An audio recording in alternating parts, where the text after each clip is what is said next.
Marcus Rodriguez rolled his shoulders back as he stepped out of the Pacific Ocean, salt water dripping from his wetsuit like liquid diamonds in the early morning sun. The grueling 5-mile ocean swim had been just another Tuesday for him, but the burning sensation in his lungs reminded him that even after 2 years as a Navy SEAL, the training never got easier. It just became more familiar. The other members of his team were already on the beach, some stretching their cramped muscles while others checked their gear with a methodical precision that separated SEALs from ordinary sailors. Rodriguez had earned his place among these elite warriors through months of hell that most men couldn't even imagine. But as he walked toward his teammates, he could feel the familiar weight of something that had nothing to do with his equipment. "Hey, Rodriguez," called out Petty Officer Jake Morrison, a stocky Texan whose voice carried across the beach like a foghorn. "Nice job keeping up with the big boys today. Thought you were going to need a life preserver there for a minute." The comment sparked a round of chuckles from the other SEALs, but Rodriguez just shook his head with a grin.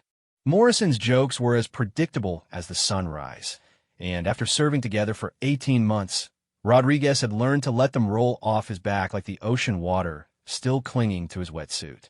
"Keep talking, Morrison," Rodriguez shot back, pulling off his fins with practiced ease. "Last time I checked, I finished 30 seconds ahead of you."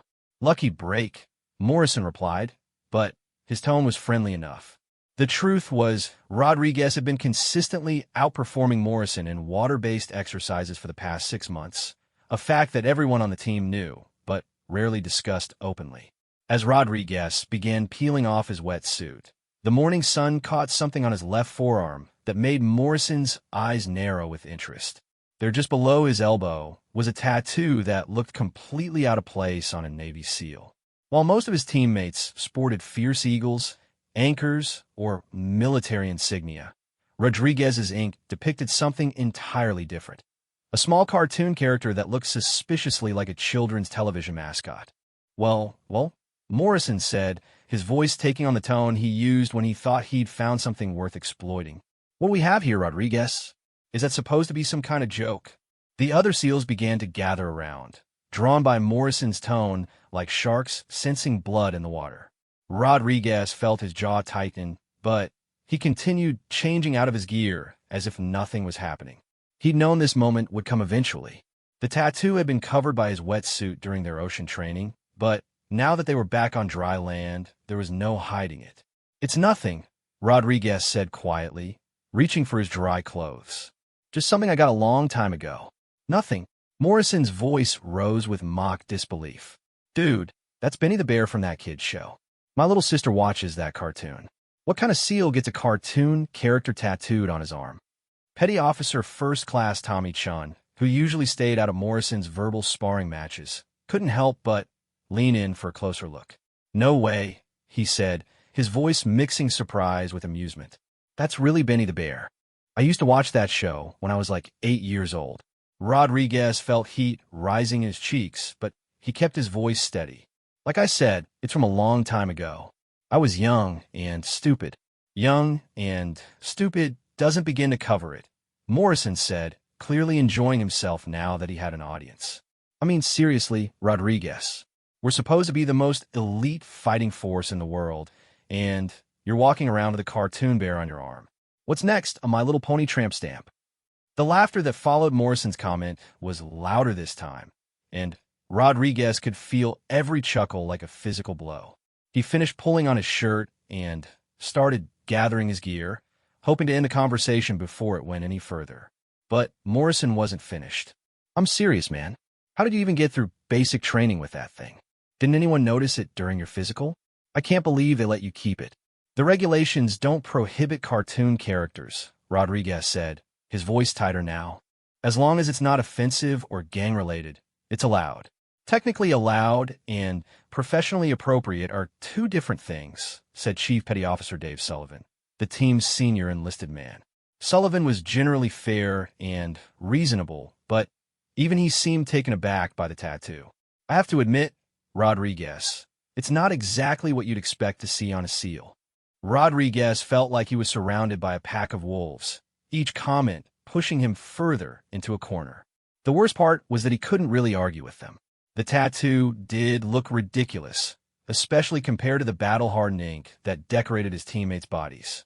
But there was a story behind that cartoon bear that none of them knew, a story he'd never told anyone and wasn't sure he ever would. "Look," he said finally, shouldering his gear bag with more force than necessary. "It's my arm, my choice. If the Navy has a problem with it, they can take it up with me officially." "Oh, we're not saying the Navy has a problem with it," Morrison said with a grin that didn't reach his eyes. "We're just saying it's weird as hell. I mean, what kind of message does that send to the enemy? Fear me, for I have the power of children's television on my side." The laughter was getting louder now, and Rodriguez could see other SEALs from different teams start to look in their direction.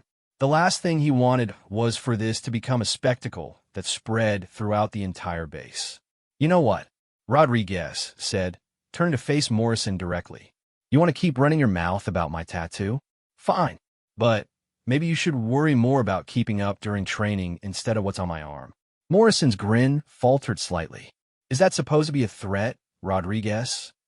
"It's a fact," Rodriguez replied. "Last 3 training exercises, I've outperformed you in every category except talking. Maybe if you spent less time worrying about my personal choices and more time improving your own skills, you wouldn't be bringing up the rear so often." The tension on the beach suddenly became thick enough to cut with a knife. Morrison's face reddened, and several of the other SEALs exchanged glances that suggested this conversation was headed somewhere dangerous. But before Morrison could respond, a voice cut through the morning air like a blade through silk. "What's all the commotion over here?" Every SEAL on the beach immediately straightened to attention.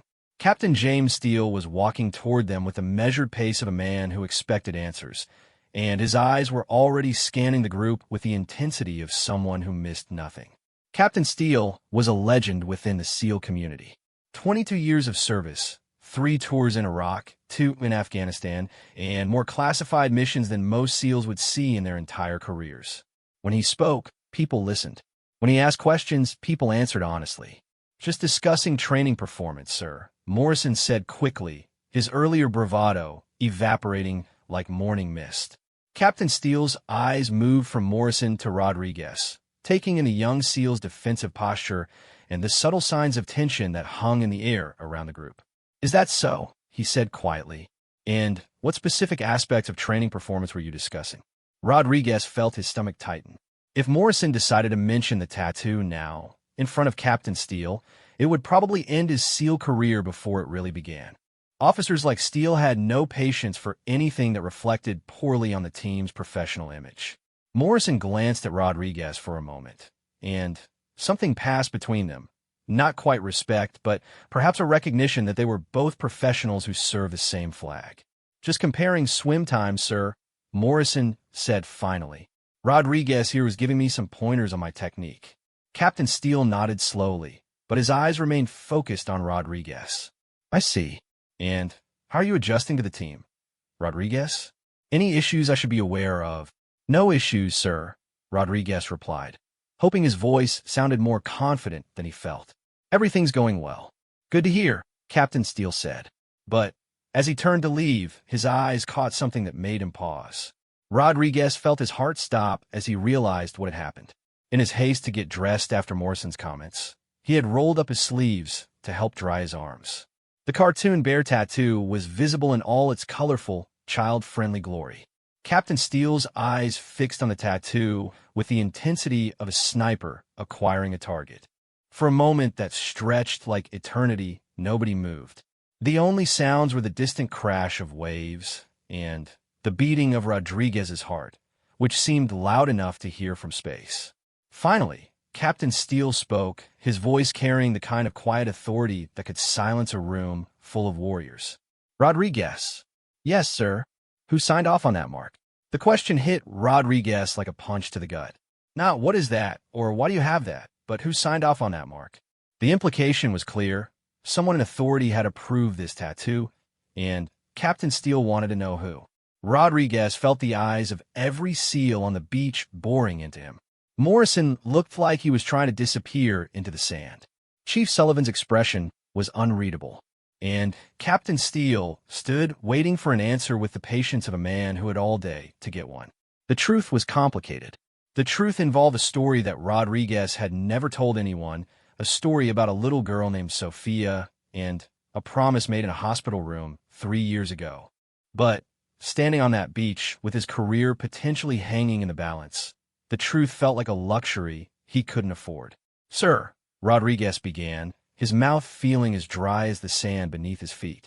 "I got this tattoo during leave before I joined the SEALs. It was approved through normal channels during my initial processing." Captain Steele took a step closer, and Rodriguez could see the deep lines around his eyes that spoke of years spent in harsh conditions, making life and death decisions. "That's not what I asked you, son. I asked who signed off on it." Someone in authority looked at that design and decided it was appropriate for a Navy SEAL. "I want to know who." Rodriguez felt sweat beginning to form on his forehead, despite the cool morning breeze. The truth was that no one had specifically signed off on the tattoo design itself. His paperwork had simply noted that he had a tattoo on his left forearm, and since it wasn't offensive or gang-related, it had been approved as part of his general medical clearance. But something in Captain Steele's tone suggested this was about more than just following proper procedures. This was a test of some kind, though Rodriguez couldn't figure out what the right answer might be. "Sir," he said finally, "I believe it was clear during my medical processing at MEPS, but I don't recall the specific individual who signed off on the design itself." Captain Steele nodded slowly, his expression giving away nothing. "I see. Well, Rodriguez, since you seem uncertain about the approval process for your body art, perhaps you'd like to join me in my office later today. We can review your records together and make sure everything was properly documented." Rodriguez felt his throat tighten. "Yes, sir. What time will work for you?" 1400 hours. Don't be late." "Understood, sir." Captain Steele turned and walked away without another word, leaving Rodriguez standing on the beach with the feeling that his entire world had just shifted on its axis. The other SEALs remained silent for a long moment, nobody quite sure what had just happened or what it meant. Finally, Morrison spoke up, his voice unusually quiet. "Dude, I'm sorry. I didn't mean forget it." Rodriguez cut him off. "It's done now." But, as he gathered his gear and headed toward the barracks, Rodriguez knew that whatever happened in Captain Steele's office that afternoon would determine whether his SEAL career continued or ended before it really began. The cartoon bear on his arm suddenly felt like it weighed 1,000 pounds, and for the first time since earning his trident, Rodriguez wondered if he truly belonged among these elite warriors. The story behind that tattoo was complicated, involving a promise he'd made to a dying child and a vow that had shaped his entire military career. But explaining that to Captain Steele would require revealing parts of himself that he'd kept hidden from everyone, including the men he served alongside. As Rodriguez walked across the base, the afternoon sun beating down on his shoulders, he realized that in less than 4 hours, he would have to decide whether his secret was worth saving his career, or if his career was worth revealing his secret. The meeting with Captain Steele would change everything, one way or another. Rodriguez spent the next few hours in a state of controlled anxiety that felt worse than any combat situation he'd ever faced. At least in combat, the rules were clear: shoot before being shot, protect your teammates, complete the mission. But sitting in Captain Steele's office was uncharted territory, where the wrong word could end everything he'd worked for. The captain's office was exactly what Rodriguez had expected: sparse, functional, and intimidating. The walls were lined with commendations, photographs of Steele with various military dignitaries, and a single bookshelf filled with tactical manuals and leadership texts. Behind Steele's desk hung a framed photograph of his SEAL team from his first deployment, young faces that now carried the weight of years and experience. "Sit down, Rodriguez," Captain Steele said without looking up from the file he was reading. Rodriguez noticed it was thicker than a standard personnel file should be. Rodriguez took the offered chair and tried to keep his breathing steady. The captain's office felt smaller than it had looked from the doorway, and the afternoon sun streaming through the windows cast long shadows that seemed to emphasize the gravity of the situation. "Tell me about Benny the Bear," Captain Steele said suddenly, closing the file and fixing Rodriguez with a stare that felt like it could see straight through him. Rodriguez felt his mouth go dry. "Sir, The cartoon character on your arm. Tell me about him. What show is he from? What does he represent? Why did you choose to permanently mark your body with his image? The questions came rapid fire, and Rodriguez realized this wasn't going to be a simple discussion about tattoo regulations. Captain Steele wanted details, and from the look in his eyes, he wasn't going to accept vague answers. Sir, Benny the Bear is a character from a children's television program called Benny's Big Adventures. He teaches kids about friendship, courage, and helping others. The show has been on the air for about 7 years, and you decided this was appropriate imagery for a Navy SEAL because Rodriguez felt sweat forming on his palms. Sir, I understand how it looks. I know it's not what people expect to see on a SEAL. That's not what I asked, Captain Steele interrupted. I asked why you chose it. There's a difference between understanding perception and explaining motivation. Rodriguez stared at the floor for a moment, weighing his options. He could continue with vague explanations and probably face disciplinary action for having what many would consider unprofessional body art. Or he could tell the truth and risk exposing the most painful chapter of his life to a man he barely knew. Sir, he began slowly, the tattoo represents a promise I made to someone important to me. What kind of promise? Rodriguez took a deep breath. The truth was going to come out eventually. He could feel it in the way Captain Steele was conducting this conversation. The man wasn't just asking questions, he was building towards something. 3 years ago, I was working as an EMT in San Diego while preparing to enlist. We got a call to transport a 6-year-old girl named Sofia Martinez to Children's Hospital. She had leukemia, and her condition was deteriorating rapidly. Captain Steele's expression didn't change, but Rodriguez caught something in his eyes, a slight softening that suggested the captain was prepared to listen. The transport was routine at first, Rodriguez continued. But during the ride, Sofia went into cardiac arrest. My partner and I managed to stabilize her, but it was touch and go for several minutes. During those minutes, when she was conscious but scared, she kept talking about Benny the Bear. Rodriguez paused, remembering that day with perfect clarity. The fear in Sofia's eyes, the way her small hand had gripped his with surprising strength, the beeping of medical equipment that seemed to count down the seconds of her young life. She told me that Benny always helped kids be brave when they were scared. She said she wished Benny was real, so he could help her be brave too. I told her that Benny was real in all the ways that mattered, that the courage he represented was real, and that she had that courage inside her. Captain Steele leaned back in his chair, his fingers steepled in front of him. Continue. We got her to the hospital, and the doctors managed to stabilize her condition temporarily. But her parents asked if I could visit her during her treatment. My supervisor approved it as part of our community outreach program. Rodriguez's voice grew quieter as the memories became more intense. Over the next 6 weeks, I visited Sofia every few days. She was getting chemotherapy, radiation, the whole works. Some days she was too sick to talk, but on her good days, we would watch Benny the Bear together. She would explain all the characters to me, tell me about the episodes, teach me the songs. And then, Captain Steele prompted, though his tone suggested he already knew where this story was heading. The treatments weren't working. The cancer was too aggressive, too far advanced. The doctors told her parents that there wasn't much more they could do, maybe a few more weeks. Rodriguez felt his chest tighten with the same grief he'd carried for 3 years. During what turned out to be our last visit together, Sofia asked me to make her a promise. She said she was worried about other kids who would get sick like her, kids who might be scared and need someone to help them be brave. Captain Steele remained silent, waiting. She asked me to promise that I would always remember that being brave doesn't mean you're not scared. It means you do the right thing even when you are scared. She said Benny taught her that, and she wanted me to remember it forever. So I promised her that I would carry Benny with me always, as a reminder of what real courage looks like. Rodriguez rolled up his sleeve, exposing the tattoo completely. She died 2 days later. I got this tattoo the day after her funeral.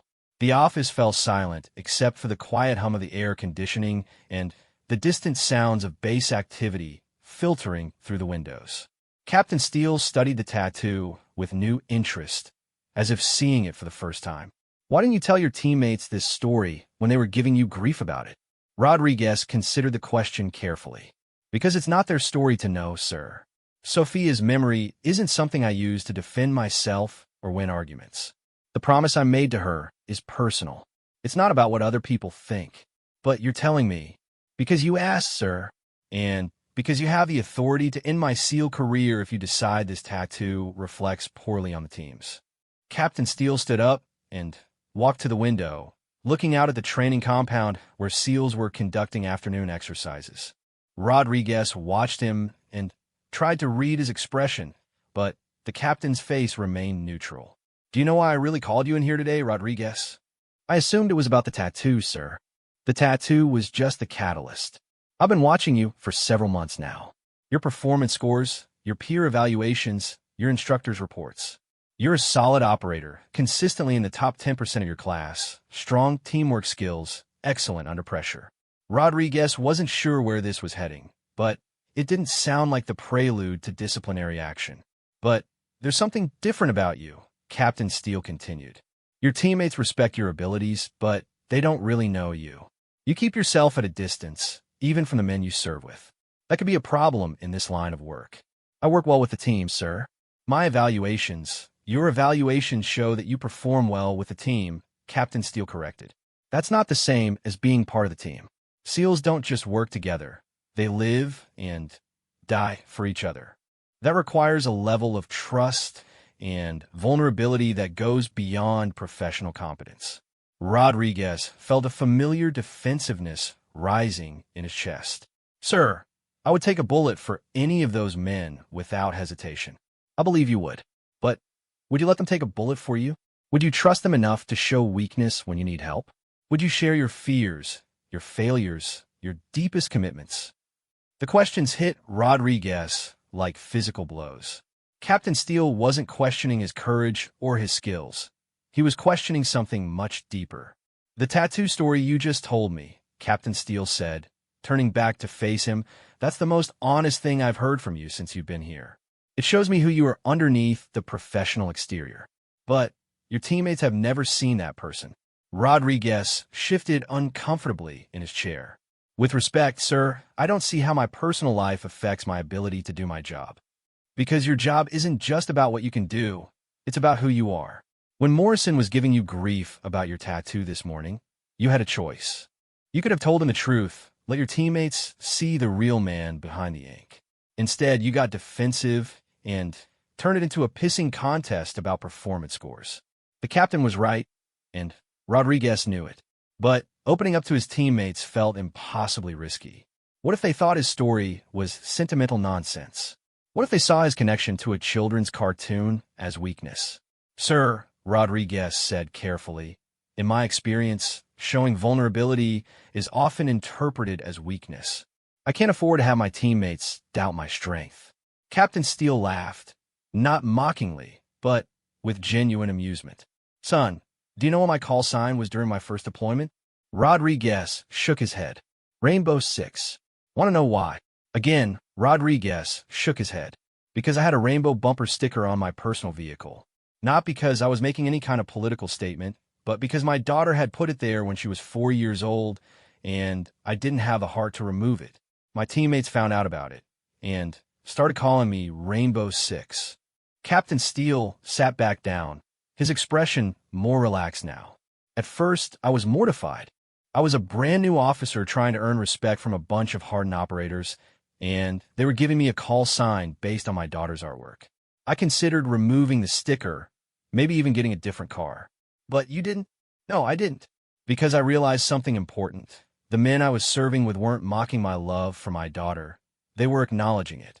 That bumper sticker told them something about who I was as a person, not just as a soldier. It showed them that I had something to fight for beyond duty and country.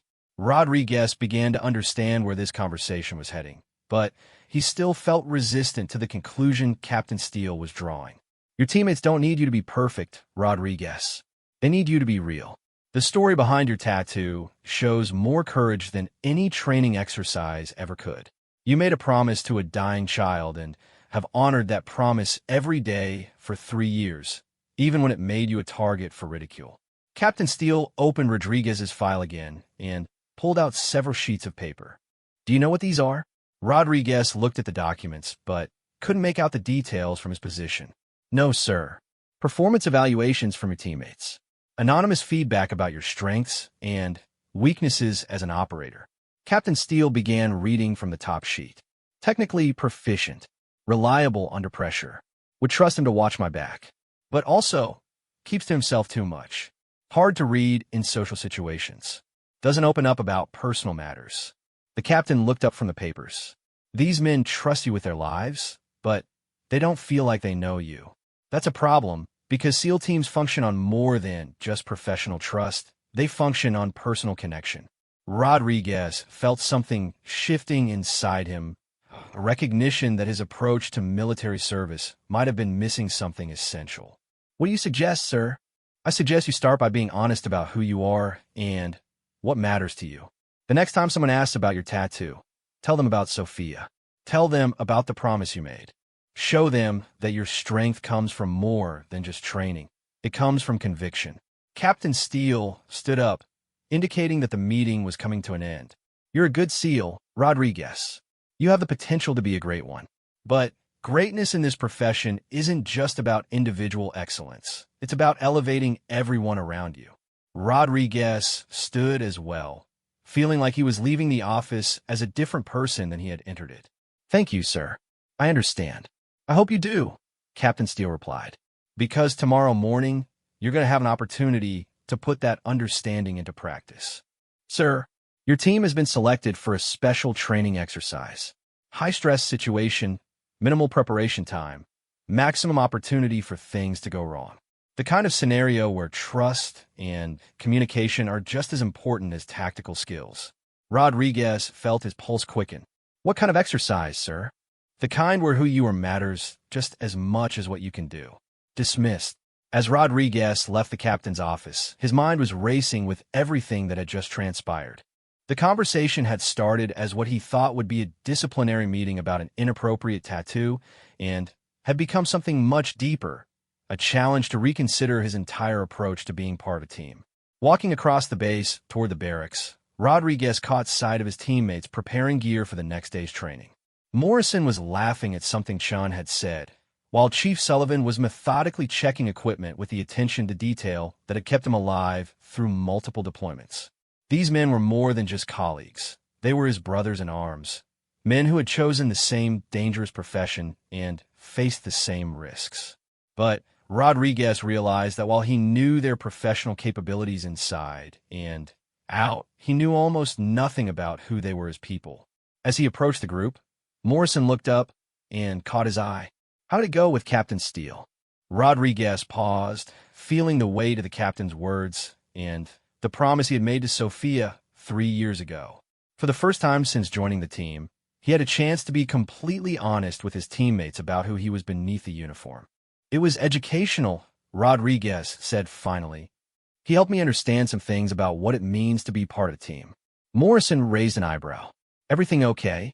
You're not in trouble for the cartoon bear. Rodriguez looked down at his arm, where the tattoo was hidden beneath his sleeve, but felt more present than ever. In a few hours, he would be participating in a training exercise that Captain Steele had suggested would test more than just his tactical abilities. He would have opportunities to show his teammates who he really was, not just what he could do. But first, he needed to start with something smaller, something immediate. Actually, Rodriguez said, rolling up his sleeve to expose the tattoo. I think it's time I told you guys the real story behind Benny the Bear. The reaction from his teammates was immediate: surprise, curiosity, and perhaps a hint of respect for the fact that he was choosing to open up rather than stay defensive. This should be interesting, Morrison said, settling in to listen. Rodriguez took a deep breath and began to tell them about Sophia Martinez, a 6-year-old girl who had taught him more about courage than any military training ever could. As he spoke, he realized that Captain Steele had been right. Sharing this story didn't make him weaker. It made him more human, and therefore more valuable to the men he served with. The training exercise tomorrow would test all of them in ways they couldn't yet imagine. But for the first time since joining the team, Rodriguez felt like he would be facing that challenge not as an individual operator trying to prove himself, but as part of something larger, a brotherhood built on more than just professional competence. The silence that followed Rodriguez's story was different from the uncomfortable quiet he'd expected. His teammates weren't avoiding eye contact or shuffling awkwardly. They were processing what they'd heard with the same serious attention they gave to mission briefings. Morrison was the first to speak, and his voice carried none of the mocking tone Rodriguez had grown accustomed to. Jesus, man, that's heavy. How old was she when she died? 6, Rodriguez answered simply. She would have turned 7 2 weeks later. Chin shook his head slowly. And you visited her for 6 weeks? While you were working full-time as an EMT. Every few days when I wasn't on shift. Her parents were spending every moment they could at the hospital, but sometimes they needed to go home, shower, take care of practical things. I didn't mind sitting with her. Chief Sullivan, who had been quiet throughout the story, finally spoke up. That explains a lot about you, Rodriguez. The way you approach training, the way you handle stress. You've already faced something harder than anything we'll ever do out here. Rodriguez felt something loosening in his chest, a tension he hadn't even realized he'd been carrying for the past 18 months. I don't know about that, Chief. Combat situations are plenty stressful. Different kind of stress, Sullivan replied. In combat, you can fight back. You can take action to change the outcome. Watching a kid die from cancer, there's nothing you can do except be there and try to make it a little less scary. The conversation was interrupted by the approach of Lieutenant Marcus Webb, their team leader. Webb was a by-the-book officer who commanded respect through competence and fairness, and his presence usually meant business. Gather round, gentlemen, Webb called out. I've got details on tomorrow's exercise. The SEALs formed a semicircle around their lieutenant, automatically switching into professional mode. But Rodriguez noticed something different in how his teammates positioned themselves. Instead of the subtle distance they'd maintained before, Morrison and Chin had moved slightly closer to him, creating a more cohesive group dynamic. Tomorrow's scenario is a hostage rescue simulation, Webb began, pulling out a tactical map and spreading it on a nearby table. High-value target has been taken by terrorist operatives and is being held in this compound. The map showed a complex of buildings surrounded by dense vegetation, with multiple entry points and what appeared to be several defensive positions. It was the kind of layout that required careful coordination and split-second decision-making. Here's the twist, Webb continued. Intelligence is limited and potentially unreliable. The exact location of the hostage within the compound is unknown. There may be multiple hostiles, but we don't know how many or how well armed they are. And here's the real challenge. We'll be using simunition rounds and role players, but some of the scenarios will involve actual risk. Rodriguez felt his pulse quicken. Simunition exercises were designed to be as realistic as possible while maintaining safety margins, but actual risk meant they would be dealing with real consequences for mistakes. What kind of actual risk? Morrison asked. Environmental hazards, primarily. The compound includes a building with a partially collapsed structure. There are exposed electrical systems that have been deactivated but will be reactivated during the exercise. Some of the terrain includes unstable footing over water features. Webb looked around the group, making eye contact with each team member. The point is, this isn't just about tactical skills. It's about trust, communication, and decision-making under pressure. One person's mistake could put the entire team at risk.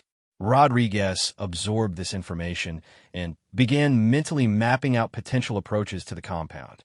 But he was also processing something else, the way his teammates were reacting to the briefing. Instead of the individual competitiveness he'd sensed before, there was a collective focus on the challenge ahead.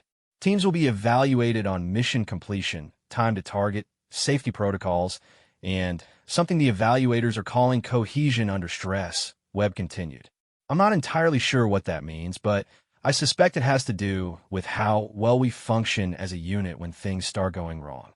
Chun raised his hand. Sir, how many other teams are participating? 4 teams total. We'll be going in at different times throughout the day, but the scenarios will be randomized so each team faces different variables. Rodriguez realized this was the exercise Captain Steele had mentioned, the one where who you are matters just as much as what you can do. It wasn't just a test of tactical abilities. It was designed to reveal how well the teams functioned on a deeper level. Final briefing is at 0600 hours, Webb concluded. Equipment check at 0530. Questions. There were no questions, but Rodriguez could see his teammates were already beginning to think through the challenges ahead. As Webb walked away, the group naturally began discussing potential strategies. Building clearing with unknown hostile numbers is going to be interesting, Morrison said. We'll need to move fast, but stay coordinated. The environmental hazards complicate things, Sullivan added. We can't just focus on the tactical situation. We'll need to watch out for each other in ways that go beyond normal protocols. Rodriguez found himself drawn into the planning discussion in a way that felt different from previous exercises.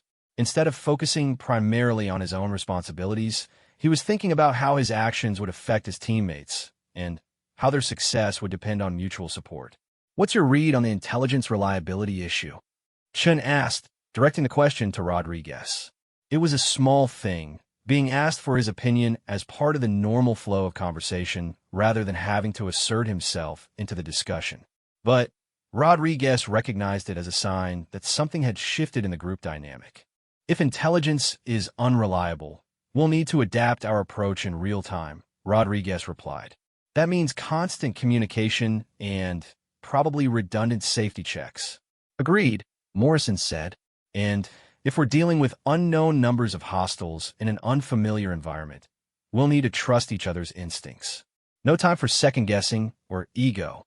The conversation continued for another 20 minutes, covering everything from entry strategies to contingency plans. But Rodriguez found himself paying as much attention to the process as to the content. His teammates were including him naturally in the planning, building on his ideas, asking for his input. The wall he'd built around himself was coming down, and the result was a more effective team. As the group began to disperse for the evening, Morrison hung back. Hey, Rodriguez, can I ask you something? Rodriguez felt a familiar tension, wondering if Morrison was about to revert to his old patterns of needling. Sure, that promise you made to Sophia, about remembering that courage means doing the right thing even when you're scared. How do you think about that in terms of military operations? The question caught Rodriguez off guard. It was thoughtful, serious, and showed that Morrison had been genuinely listening to his story rather than just waiting for his turn to speak. I think about it a lot. Actually, Rodriguez replied. In training, it's easy to be brave when you know it's just an exercise. But in real situations, when lives are on the line, fear is natural. The question is whether you let that fear control your decisions or whether you use it to make you more careful and more committed to protecting your teammates. Morrison nodded. That makes sense. I guess I never really thought about courage that way, as something that includes fear rather than replacing it. Sophia taught me that being afraid doesn't make you weak, Rodriguez said. It makes you human, and humans can choose to do extraordinary things even when they're scared. Morrison was quiet for a moment, clearly processing this perspective. You know, when I was giving you grief about that tattoo, I was thinking about it completely wrong. I was seeing it as something that made you look soft. But actually, it represents something pretty hardcore.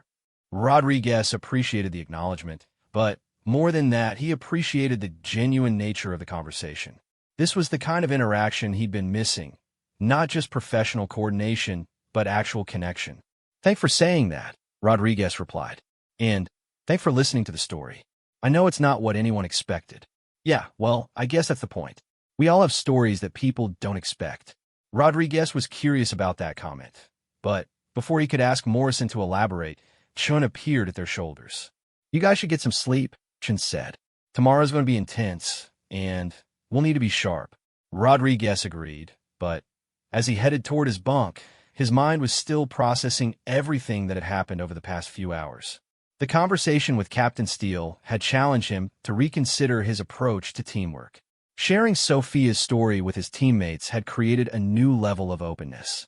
And now, facing tomorrow's exercise, he felt like he was part of something cohesive for the first time since joining the team. But Rodriguez also understood that real trust wasn't built through conversations. It was proven through actions under pressure. Tomorrow's exercise would test whether the new dynamic among his teammates could survive when stakes were high and mistakes had consequences. As he lay in his bunk that night, Rodriguez found himself thinking about Sophia and the promise he'd made to her. She had faced her fear with the kind of courage that put most adults to shame, and she had done it while worrying about other children who might find themselves in similar situations. Tomorrow, Rodriguez would have the opportunity to honor that promise in a new way, by being the kind of teammate who helped others find their own courage when things got difficult. He would have chances to demonstrate that strength wasn't about individual performance, but about lifting up everyone around you. The tattoo on his arm had started as a private reminder of a personal commitment, but now it felt like something more, a symbol of the kind of leadership and brotherhood that made elite military units truly effective. Rodriguez closed his eyes and began mentally rehearsing tomorrow's potential scenarios. But for the first time in months, he wasn't just planning his own actions. He was thinking about how to help his teammates succeed, how to communicate effectively under stress, and how to embody the values that Sophia had taught him about real courage. The exercise ahead would be challenging in ways that none of them could fully anticipate. But Rodriguez felt ready in a way that went beyond tactical preparation. He felt ready to be the kind of SEAL that Captain Steele had challenged him to become. Not just technically proficient, but genuinely committed to the success and safety of his brothers in arms.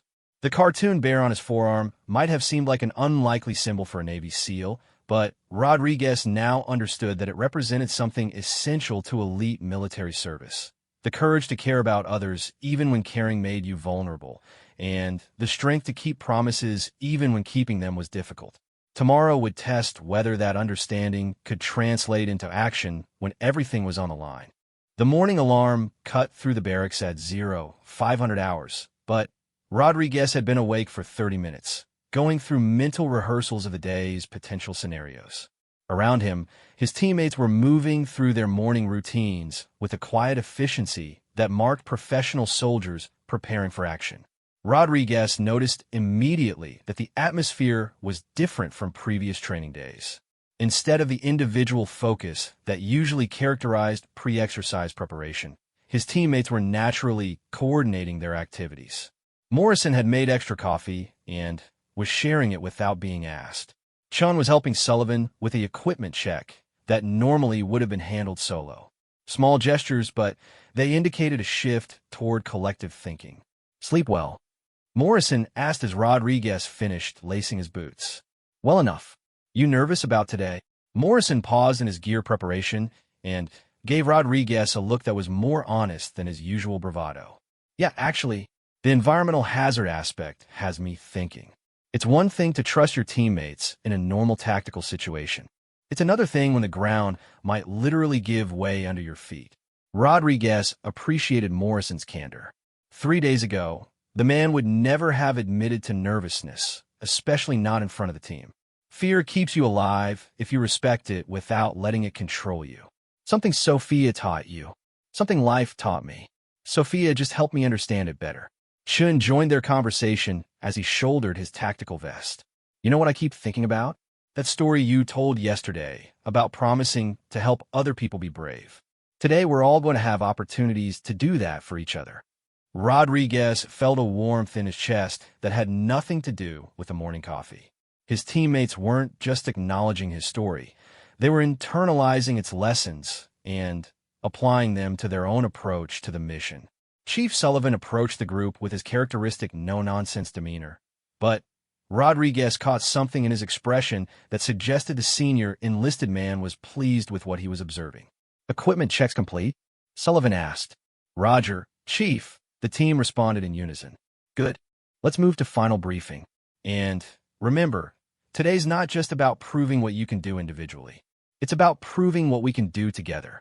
As they walked across the base toward the briefing room, Rodriguez found himself observing his teammates with new attention. Morrison's usual swagger was still there, but tempered with something that looked like genuine concern for team success. Chun was more focused than usual, but also more communicative about his observations and concerns. Sullivan was displaying his typical leadership presence, but with increased emphasis on inclusive decision-making. The briefing room was set up with detailed maps, photographs, and equipment displays that made the complexity of the day's exercise immediately apparent. Lieutenant Webb was waiting for them, along with two other officers Rodriguez didn't recognize. "Gentlemen," Webb began, "meet Major Patricia Reyes and Lieutenant Commander David Park. They'll be observing and evaluating today's exercise." Rodriguez felt his stomach tighten slightly. Having high-ranking observers always added pressure, but something in Webb's tone suggested these weren't routine evaluators. Major Reyes stepped forward, her bearing indicating someone accustomed to command. "This exercise is designed to assess more than tactical proficiency. We're evaluating team cohesion, adaptive leadership, stress management, and ethical decision-making under pressure." Lieutenant Commander Park added, "The scenarios you'll face have been designed to create situations where individual excellence isn't sufficient. Success will require trust, communication, and the ability to make difficult decisions as a collective unit." Webb spread out an updated map of the target compound. "Intelligence has been further degraded overnight. We now know there are definitely hostiles present, but their numbers, positions, and capabilities remain unknown. The hostage's location has been narrowed down to one of 3 buildings, but we don't know which one." Rodriguez studied the map and felt the familiar mental shift that occurred when moving from theoretical planning to operational reality. The compound was more complex than yesterday's briefing had indicated, with multiple levels, interconnected buildings, and what appeared to be several potential ambush points. "Environmental hazards include a building with structural damage from simulated explosion," Webb continued. "The second floor is partially collapsed, and the remaining support beams are unstable.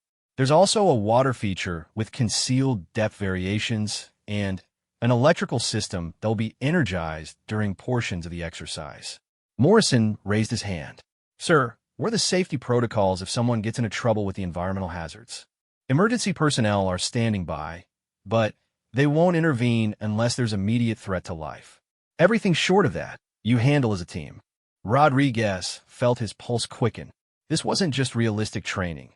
This was genuine risk management that would test their ability to protect each other under actual pressure. Major Reyes consulted her notes.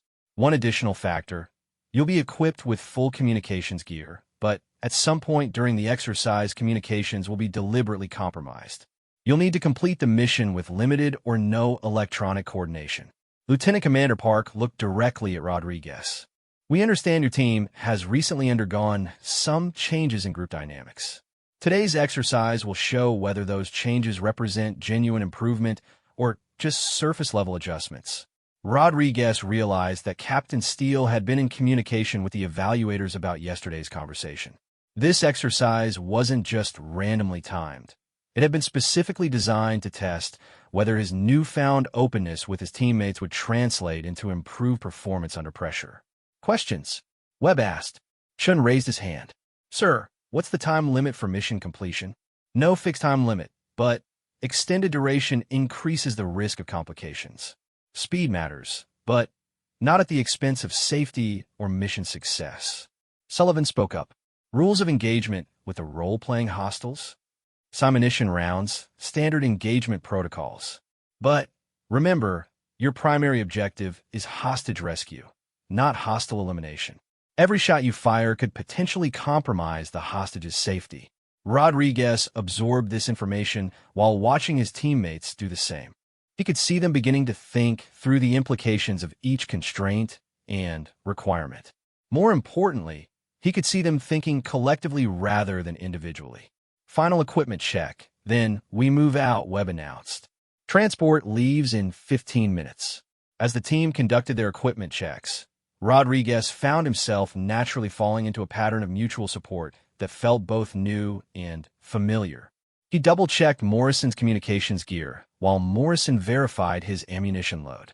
Chun and Sullivan coordinated their medical supplies to ensure proper distribution across the team.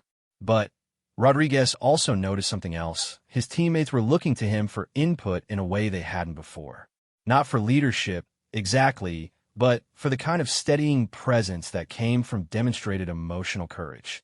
"You ready for this?" Morrison asked as they prepared to board the transport. Rodriguez thought about the question seriously.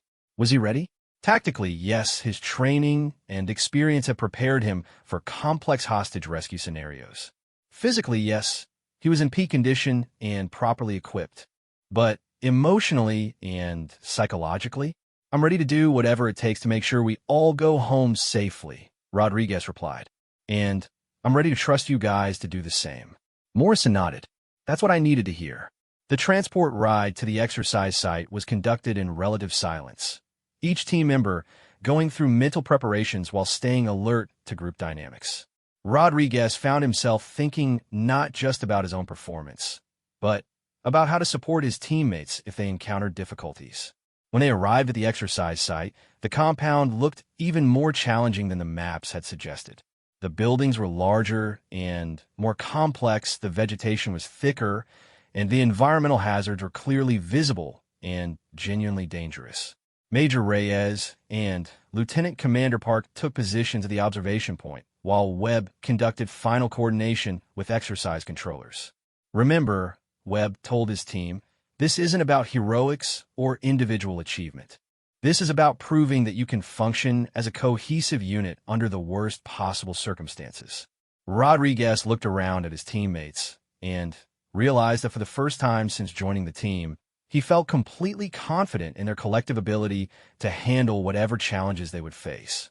Not because the challenges weren't real or dangerous, but because he knew these men would fight for each other with the same intensity they would fight for themselves.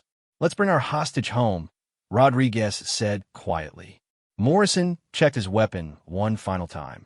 "And let's all come home ourselves." Chun adjusted his communications headset. Together, Sullivan looked at each team member with the expression of a leader who was genuinely proud of his men. "Move out." As they approached the compound, Rodriguez felt the familiar surge of adrenaline that marked the transition from preparation to action. But this time, the adrenaline was tempered by something new, a deep sense of connection to the men beside him and confidence in their ability to protect each other. The exercise was about to begin, and Rodriguez knew that the next few hours would test everything Captain Steele had challenged him to become. The tattoo on his arm felt like a talisman, reminding him of Sophia's lessons about courage and the promise he'd made to always remember what real bravery looked like. But more than that, he felt ready to honor that promise not just as an individual commitment, but as a member of a team that had learned to trust each other with more than just professional competence. The compound ahead looked dangerous, complex, and unpredictable. But Rodriguez was walking toward it with brothers who knew his story, understood his motivations, and were committed to the same principles of courage and mutual support that Sophia had taught him 3 years ago. Whatever happened next, they would face it together. The first 20 minutes of the exercise proceeded with textbook precision.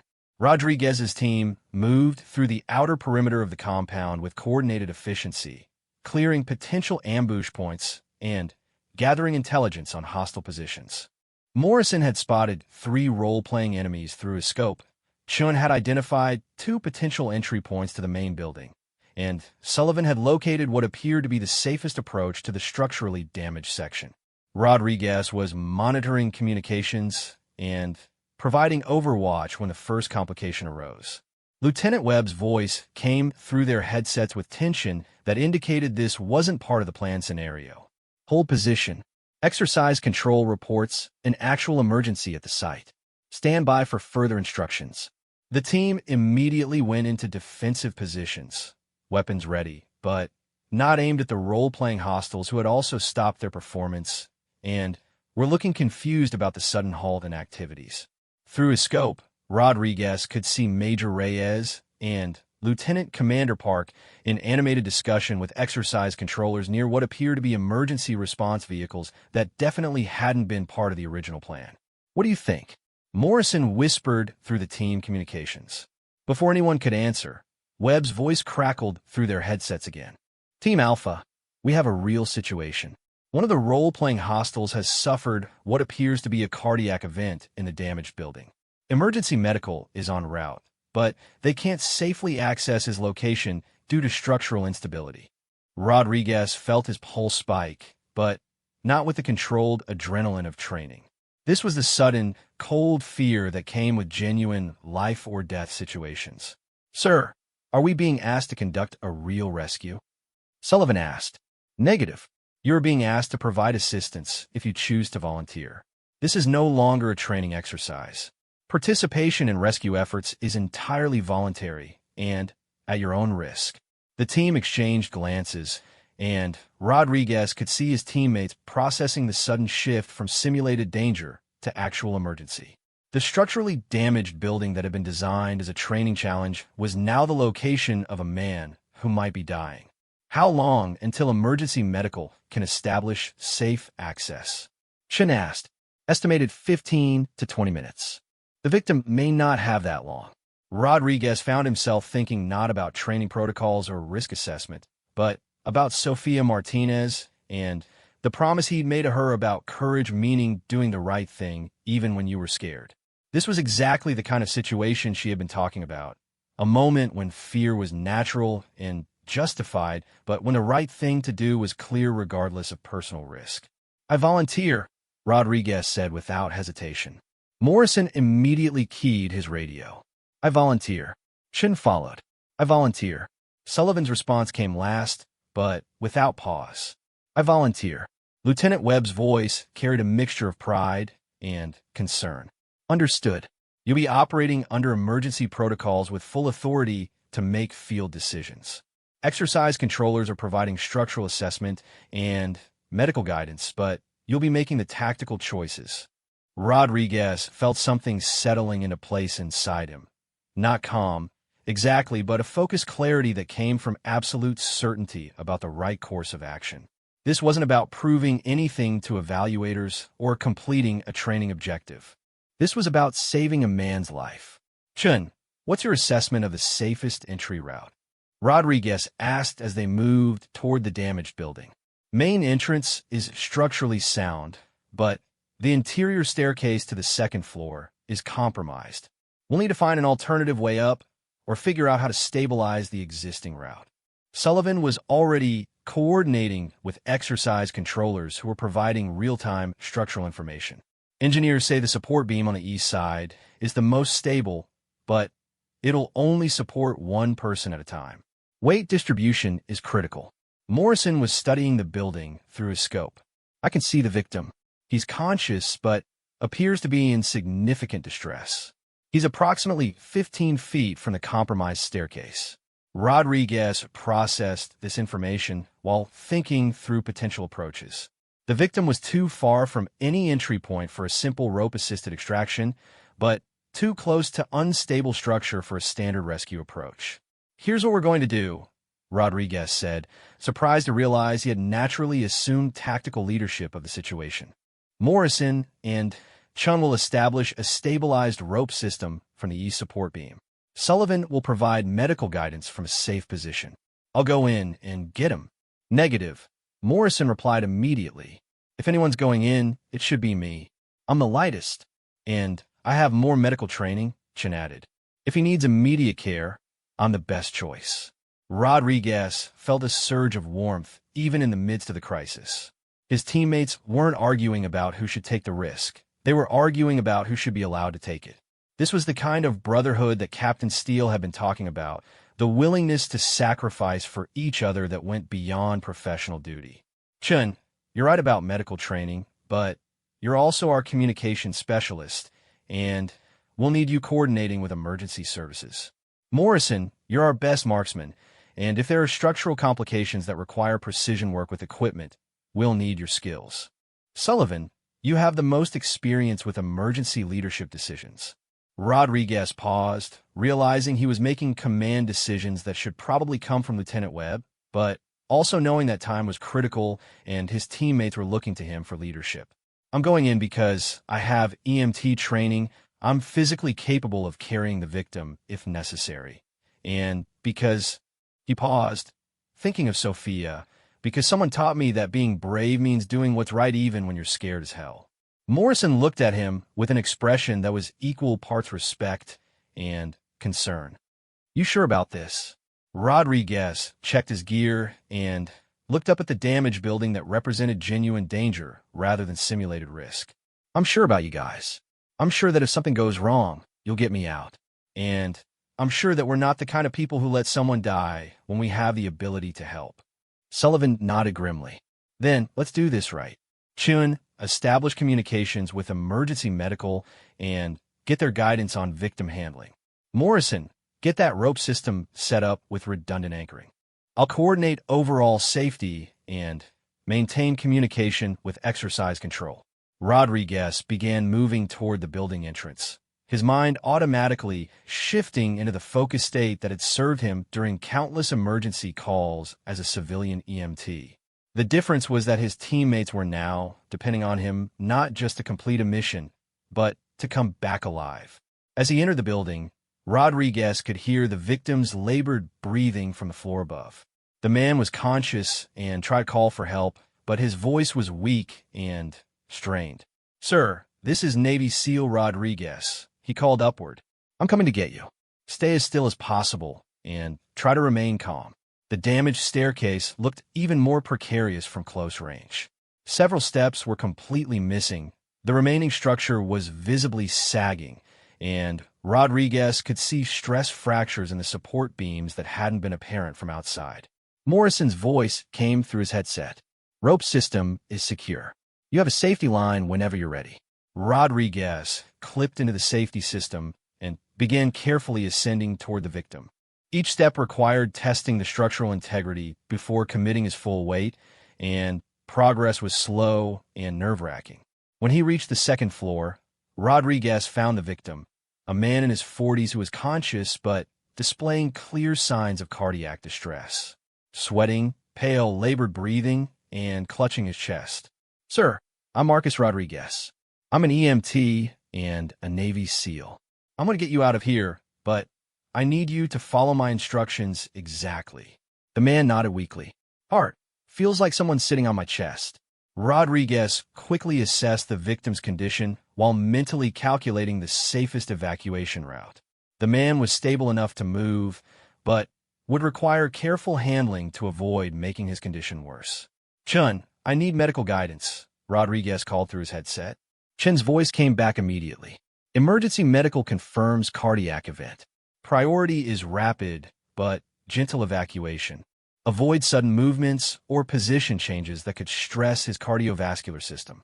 Rodriguez began preparing the victim for evacuation, using techniques he'd learned as an EMT, but applying them in circumstances far more dangerous than any ambulance call. The floor beneath them was creaking ominously, and he could feel the structure shifting slightly with their combined weight. "Morrison, I need that rope system extended for a 2-person extraction." "Already on it," Morrison replied. "System is rated for twice your combined weight, with redundant anchoring points." Rodriguez carefully secured the victim in the extraction harness, talking him through each step to keep him calm and focused. "We're going to lower you down first, then I'm coming right behind you. My teammates have everything set up safely." As they began the extraction, Rodriguez found himself thinking about trust in a way he never had before. He was literally betting his life and the victim's life on his teammates' skills and judgment. But more than that, he was demonstrating the kind of courage that Sophia had talked about, not absence of fear, but commitment to doing what was right despite fear. The descent went smoothly until they were about 8 feet from the ground floor.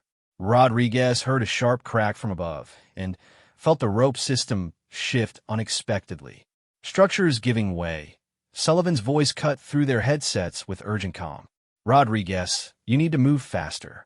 Rodriguez made a split-second decision that went against standard safety protocols, but followed emergency rescue logic. Instead of continuing the controlled descent, he signaled Morrison to release the rope system and dropped the remaining 8 feet with the victim, using his own body to absorb the impact and protect the man from injury. The landing was hard, jarring Rodriguez's knees and shoulder, but both he and the victim were on solid ground and uninjured. Above them, they could hear the section of floor they just evacuated collapsing completely. "Everyone out now," Sullivan commanded. Rodriguez helped the victim toward the exit as emergency medical personnel arrived on scene. As they reached safety, he realized his teammates had formed a protective perimeter around them, ensuring clear access for medical crews while monitoring the building for further structural failure. The cardiac victim was stabilized and transported to the hospital within minutes, and the immediate crisis was over. But as Rodriguez stood with his teammates in the aftermath, he realized that something fundamental had changed in their relationship. That was some serious decision-making under pressure, Morrison said, his voice carrying genuine admiration. "You took command of that situation like you've been doing it for years," Chen added. Sullivan looked at Rodriguez with the expression of a senior enlisted man who had just watched a junior teammate step up in ways that exceeded expectations. "You made the right calls, Rodriguez. All of them." Lieutenant Webb approached the group with Major Reyes and Lieutenant Commander Park. From their expressions, Rodriguez couldn't tell whether he and his teammates were about to be commended or disciplined for abandoning the training exercise to participate in an actual rescue. "Gentlemen," Major Reyes began, "what just happened wasn't part of our plan evaluation, but it provided the best assessment of your team's capabilities that we could have asked for." Lieutenant Commander Park consulted his notes. "We observed leadership emerging organically based on expertise and situation requirements rather than formal hierarchy. We observed team members willingly accepting increased risk to support collective success. And we observed decision-making that prioritized mission accomplishment and personnel safety over individual recognition." Rodriguez felt his teammates shifting slightly closer to him. Not quite closing ranks, but demonstrating the kind of subtle solidarity that indicated shared identity and mutual support. "Most importantly," Major Reyes continued, "we observed a team that has learned to function as more than the sum of its parts.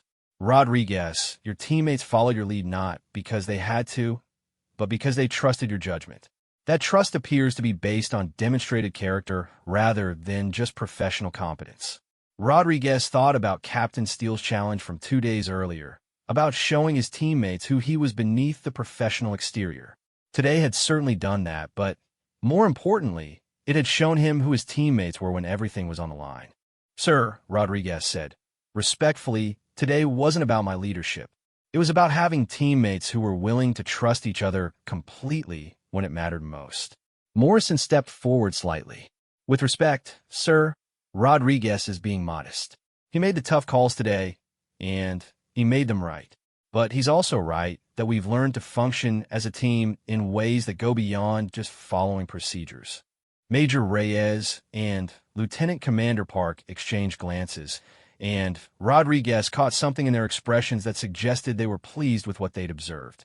"Your formal evaluation scores will reflect today's performance," Lieutenant Commander Park announced. "Both the planned exercise components you completed and the emergency response capabilities you demonstrated. But more than that," Major Reyes added, "your team has demonstrated the kind of cohesion and mutual trust that makes elite units truly effective. That's not something that can be taught in training. It's something that has to be earned through shared experience and genuine commitment to each other." As the evaluation team walked away, Rodriguez found himself standing with his teammates in a silence that was comfortable and complete.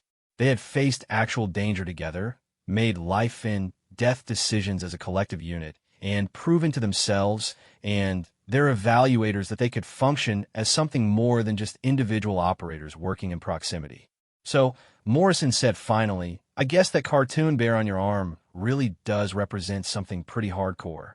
Rodriguez looked down at his sleeve, where the tattoo was hidden but felt more present than ever. "It represents keeping promises, even when keeping them is difficult. And it represents the idea that real courage comes from caring about other people, not for being tough enough to ignore danger." Chen nodded. "That's exactly what you showed today. When a situation became real, you didn't hesitate to put yourself at risk to help someone else." Sullivan, who had been quiet during the formal evaluation, finally spoke up.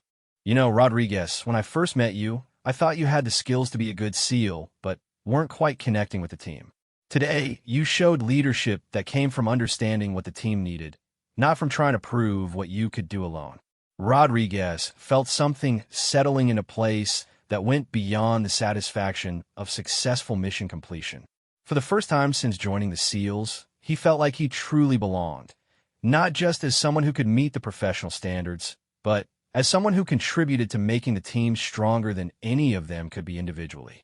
"Thanks," he said simply, "for trusting me, for backing me up, and for being the kind of teammates who make it possible to take risks for the right reasons." Morrison clapped him on the shoulder. That's what brothers do. As they walked back toward the base, Rodriguez thought about Sofia Martinez and the promise he'd made to her 3 years ago. Today, he had honored that promise not just as an individual commitment, but as part of a brotherhood built on mutual trust and shared courage. The tattoo on his arm had started as a joke to his teammates and had become a symbol of something much deeper. The understanding that real strength came from connection to others, that real courage included vulnerability, and that real leadership meant serving something larger than yourself. Captain Steele had challenged Rodriguez to show his teammates who he was beneath the professional exterior. Today, he had done that by demonstrating the values that Sofia had taught him about courage, sacrifice, and keeping promises even when the cost was high. But more than that, his teammates had shown him who they were when everything was on the line. Morrison had been willing to take the most dangerous role. Chun had provided expert support without ego. Sullivan had led with wisdom and experience that kept everyone safe. They had become more than just a SEAL team. They had become a brotherhood built on shared values and genuine mutual trust. And Rodriguez finally understood what Captain Steele had meant about elite units functioning on more than just professional competence. The cartoon bear on his arm would always remind him of Sofia Martinez and the lesson she had taught him about courage. But now it would also remind him of the day his teammates had trusted him enough to follow his lead into actual danger, and he had trusted them enough to risk his life knowing they would bring him home safely. That was the kind of brotherhood worth fighting for, worth sacrificing for, and worth carrying forward into whatever challenges lay ahead.